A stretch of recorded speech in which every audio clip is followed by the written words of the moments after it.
नमस्कार। आप सभी का हमारे YouTube channel study with Madan Mohan पर हार्दिक स्वागत है। हमारा टॉपिक है जनगणना 2027 पार्ट टू।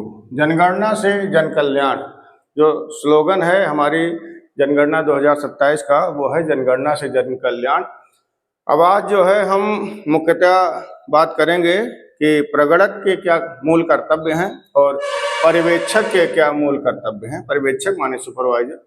अब बात आई, सबसे पहला बिंदु है कि मकान सूचीकरण एवं मकानों की गणना से पूर्व निर्देशों का भली भांति अध्ययन। हम किसी भी कार्य करने से पहले जो हमें प्रशिक्षण मिला है उसको विधिवत ग्रहण कर लेना। सबसे पहला कार्य है कि हम प्रशिक्षण में, अगर हमारा रजिस्ट्रेशन हो गया तो हम जाके प्रशिक्षण को प्राप्त करें।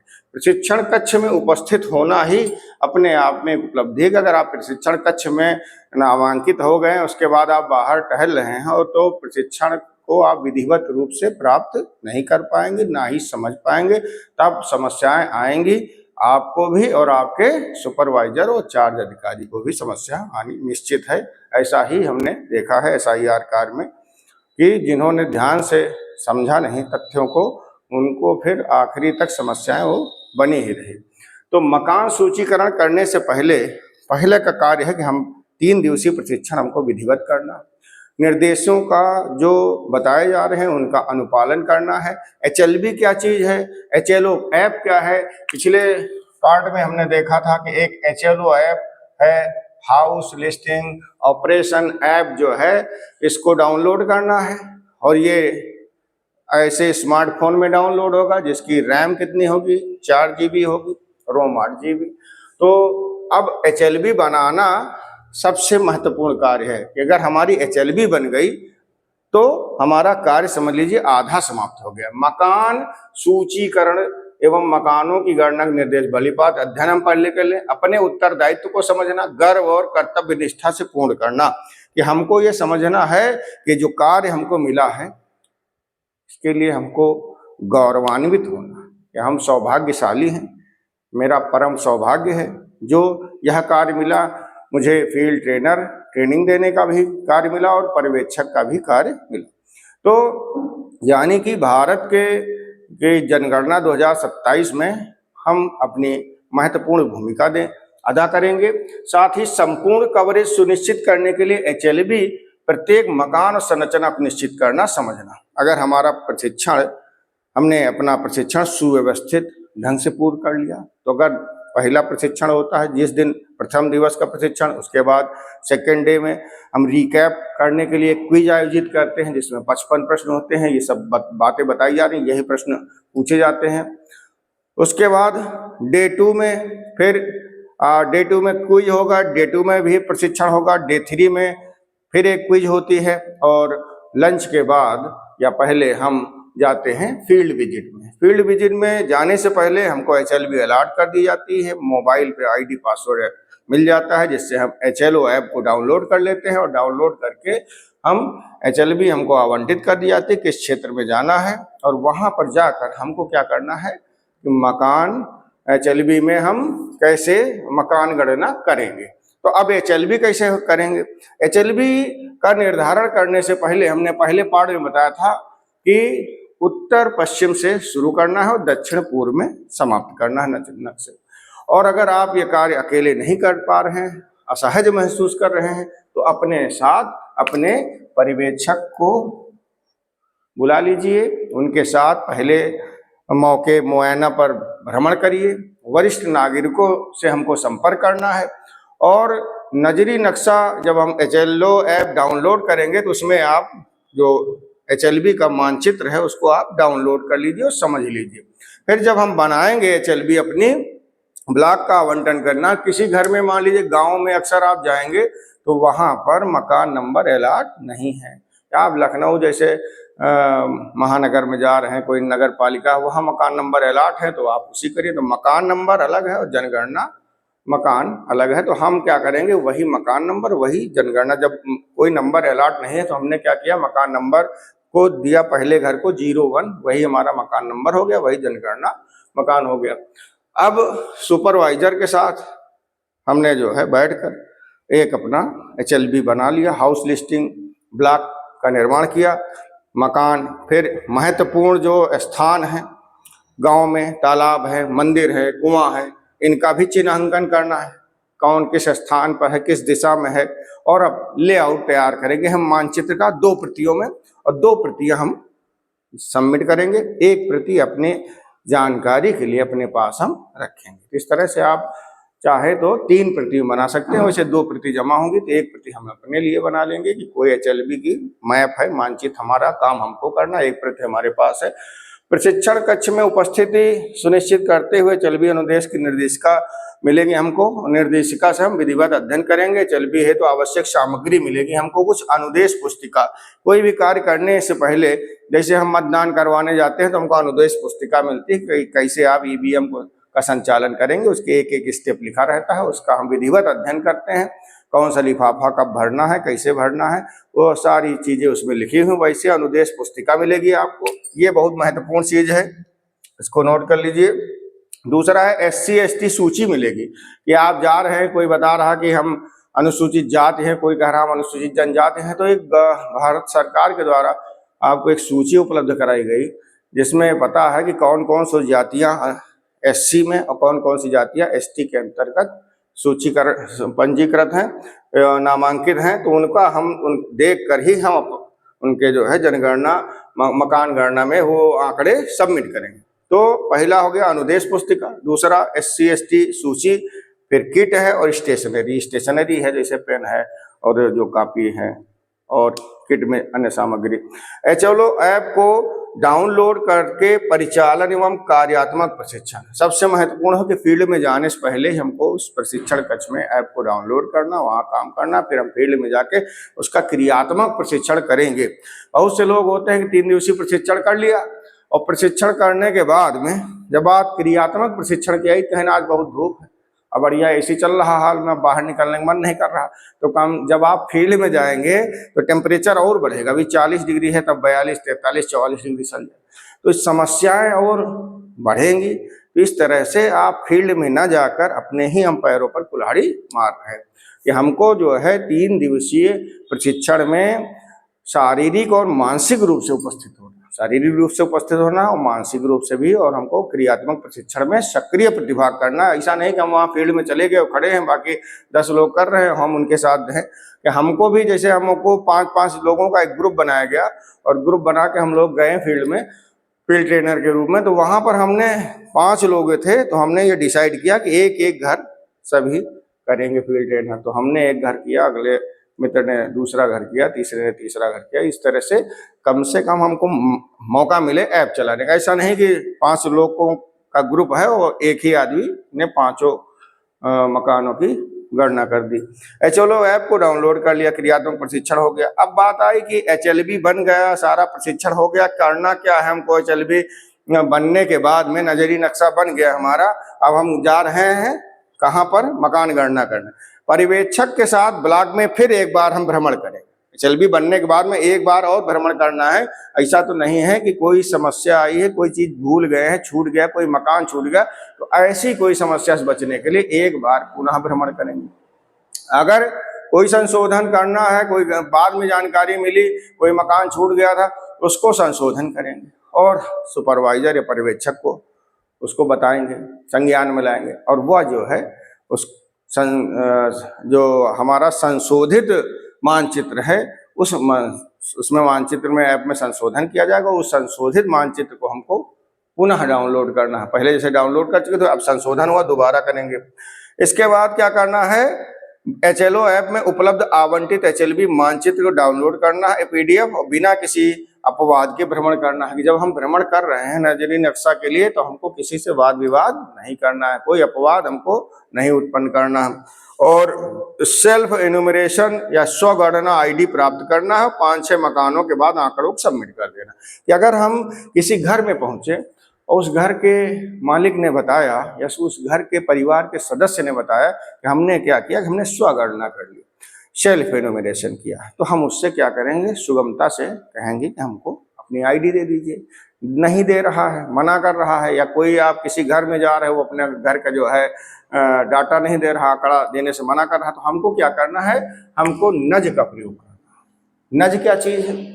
नज है बिना मजबूर किए सही व्यवहार को प्रेरित करना।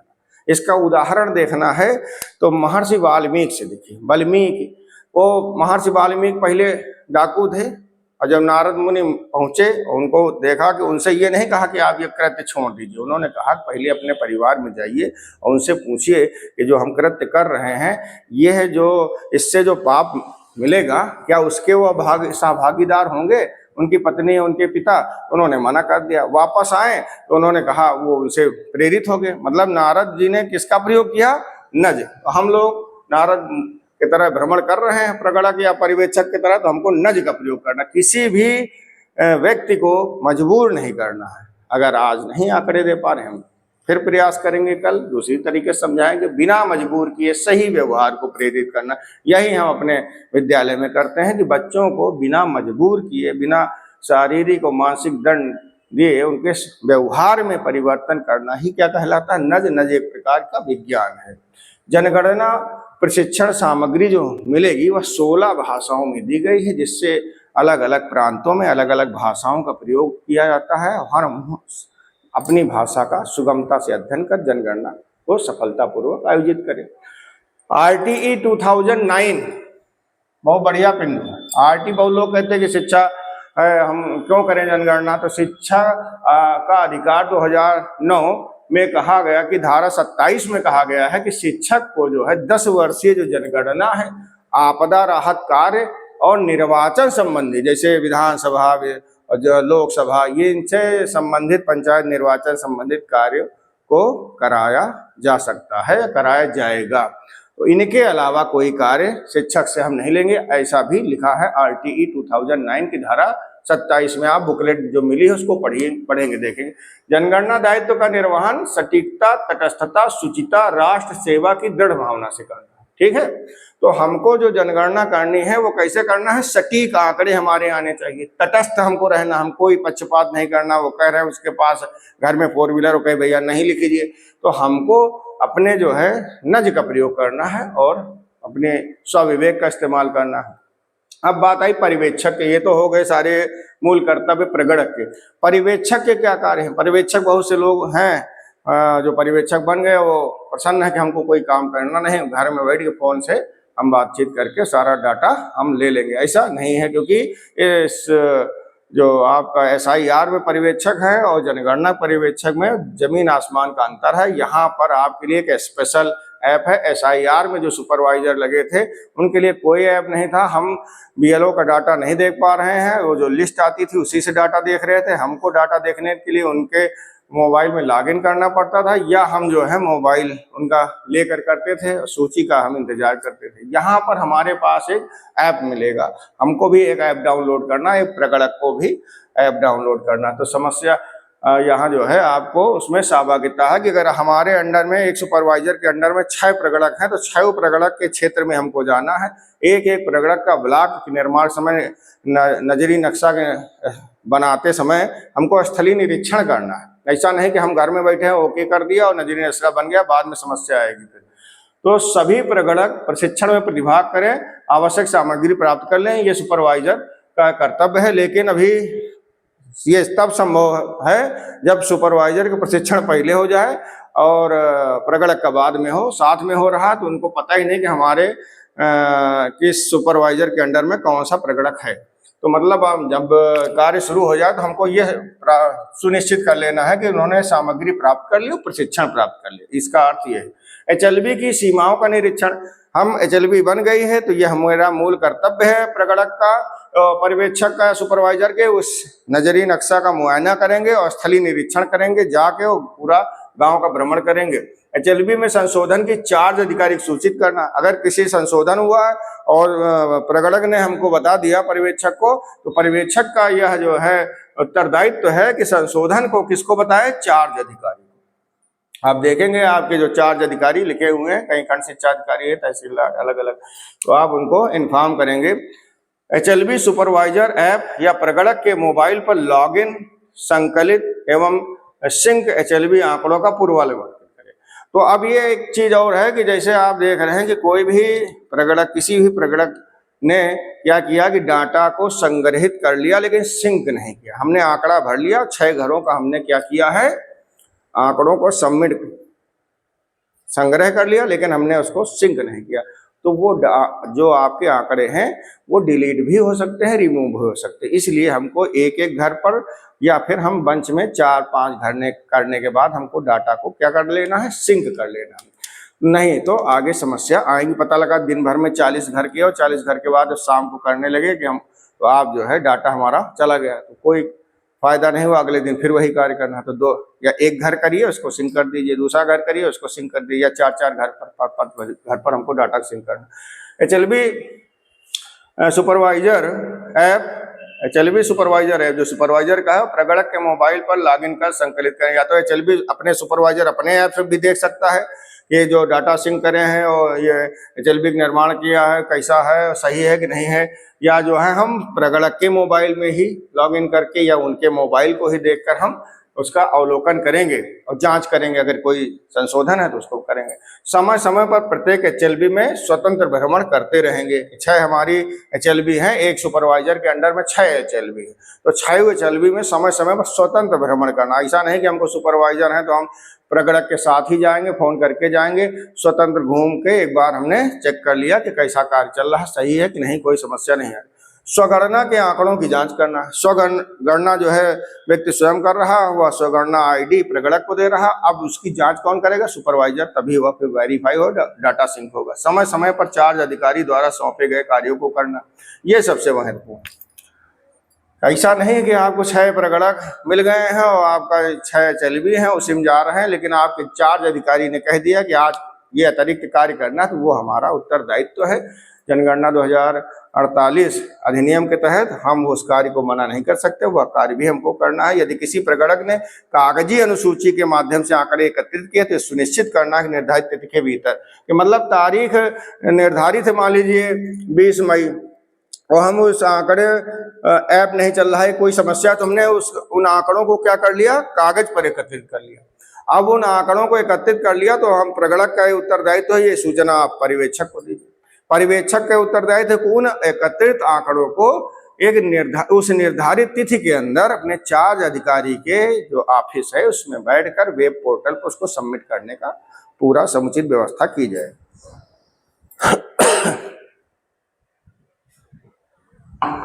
अब अगला है RTE समझ लिया, हमारे प्रगणक के मूल कर्तव्य हो गए, पर्यवेक्षक के मूल कर्तव्य हो गए, जनगणना से जन कल्याण हमारा स्लोगन हो गया। RTE में समझ लिया धारा 27 क्या है, धारा 27 से शिक्षक का ये हम जो है दशकीय जनगणना आपदा राहत कार्य निर्वाचन कार्य कराया जा सकता है, इसको मना नहीं कर सकते हैं। जनगणना दायित्व का निर्वहन सटीकता, तटस्थता, शुचिता, राष्ट्र सेवा से की दृढ़ भावना से करना है कि हम राष्ट्र की सेवा कर रहे हैं। अगर कोई आंकड़ा हम गलत दे रहे हैं तो समझ लीजिए राष्ट्र के उसमें जो है समस्या आने वाली है, तो वह अपना जो है नैतिक कर्तव्य समझकर हमको उस कार्य को सुचितापूर्ण करना है। नज का प्रयोग करना है। जनगणना प्रशिक्षण सामग्री कितनी भाषा में है, 16 भाषा में, इसको नोट कर लीजिए। फिर कच्चे पक्के मकान का निर्धारण हम कैसे करें, कौन सा मकान कच्चा है, कौन सा मकान पक्का है। तो इसमें 2 चीजें देखेंगे, दीवार और छत। उनकी दीवार और छत कैसी है, कच्ची है कि पक्की है। अगर दीवार छत कच्ची है कच्चा मकान, दीवार छत पक्की है तो पक्का मकान। नजरी नक्शा जो लेआउट मैप तैयार किया जाएगा उस कितनी प्रतियां तैयार की जाएंगी, 2 प्रतियां तैयार की, नोट कर लीजिए इसको। डिजिटल जनगणना से क्या लाभ है, ये इंपॉर्टेंट है। अगर पूछा जाएगा डिजिटल जनगणना से क्या लाभ है, तो पहला लाभ त्रुटियों में कमी। कागज में लिख रहे हैं, कहीं लिख रहे हैं, जोड़ने में घटाने में गलती हो गई, कहीं समस्या आ गई, कागज गायब हो गया, यहाँ त्रुटियों में कमी। और जो भी काम करना है स्वयं करना है, कागजी काम करना नहीं हमको। मतलब कोई विशेष परिस्थितियों को छोड़कर हमको कोई कागजी कार्य नहीं करना है। त्रुटियों में कमी, तेज प्रोसेसिंग, हमने अभी डाटा सिंक किया, डाटा पहुंच गया निदेशालय। रियल टाइम मॉनिटरिंग, हमारे कार्य की मॉनिटरिंग कैसे होगी, रियल टाइम मॉनिटरिंग होगी। अब बात आई किसी मकान में आदमी स्वयं रह भी रहा और दुकान भी है, तो उस मकान को हम क्या कहेंगे, तो उसको हम कहेंगे आवास सह मकान कहेंगे। उसमें हम रह भी रहे हैं उस मकान में और दुकान भी किए हो तो आवास सह मकान कहेंगे। अब बात आती है जनगणना अधिनियम 1948। इसमें कुछ धाराएं दी गई हैं, यह बहुत महत्वपूर्ण है। इनको समझना है कि जनगणना संशोधन नियम 2022 की धारा 6D के अंतर्गत स्वगणना का अधिकार दिया गया।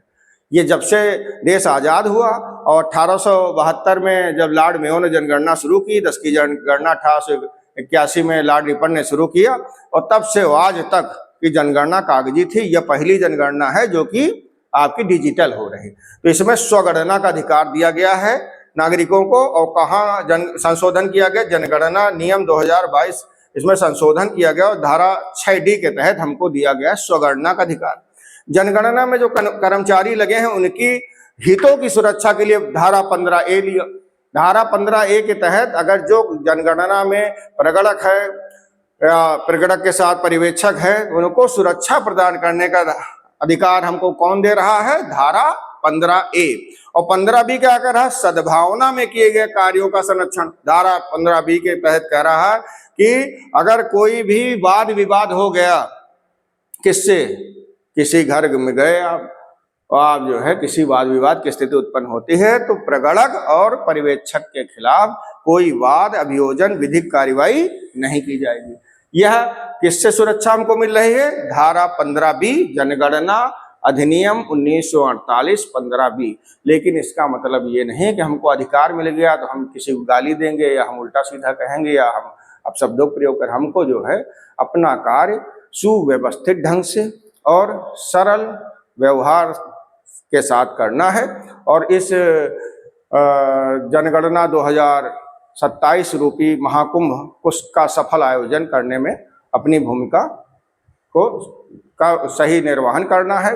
तो इसके साथ ये हमारा जनगणना 2027 पार्ट 2 पूर्ण हो गया। अभी अगला पार्ट हम कल करेंगे, जिसमें हम बताएंगे कैसे कौन कौन से प्रश्न पूछे जाते हैं। 34 ऐसे कौन से प्रश्न हैं, 33 प्रश्न, 34 मोबाइल वाला, इनके प्रश्नों से कौन कौन से उत्तर मिलेंगे, कैसे उनको सबमिट करना है, ये सारी प्रक्रिया हम पार्ट 3 में करेंगे।